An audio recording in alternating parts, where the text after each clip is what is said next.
I'm glad you're my mom. I'm glad you're my baby. Because it was his birthday. Those words were part of the last conversation Austin Tice had with his mother, Deborah Tice. It was his 31st birthday. He went missing just days later. That was over 2 years ago. In Syria covering the civil war, Tice is a freelance journalist. His parents say he felt compelled to tell the stories of the Syrian people. He was last seen in Damascus getting into a car. There's never been a ransom request. Only this short video uploaded on YouTube a few weeks after he went missing.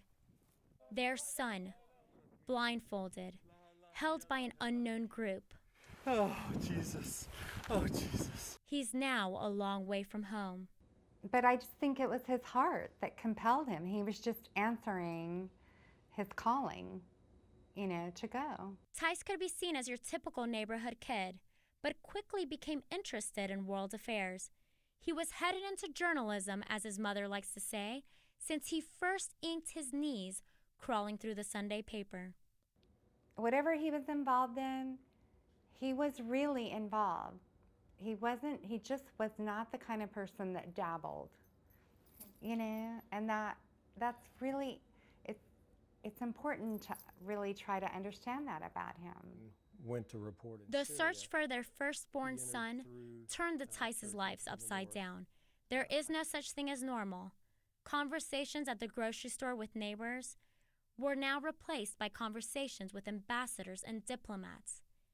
These lifelong Texans suddenly found themselves across the world, walking the streets of Beirut in search of any clues of Austin's disappearance. Occasionally, Deborah Tice found herself picking up the phone to call her son. Oh, it was more than a year. It was more than a year before I quit calling him, just to tell him, I accidentally put cumin instead of cinnamon in the coffee this morning. They're just gone. But Austin is a constant presence on their minds, and they live with that stress each day. From time to time, the Tices will receive messages indicating Austin is alive and well, but they won't say from who. It's enormously frustrating that we can never track down where that comes from. If someone can say that, then can't they just tell us where he is and how we get him back? No matter what we're doing, we're always thinking, what should we be doing? What else could we be doing? Does it make sense What to have we missed? Can we really watch this movie?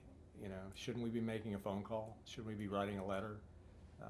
Shouldn't we be going back in our notes and seeing who it is that we didn't contact again that we need to?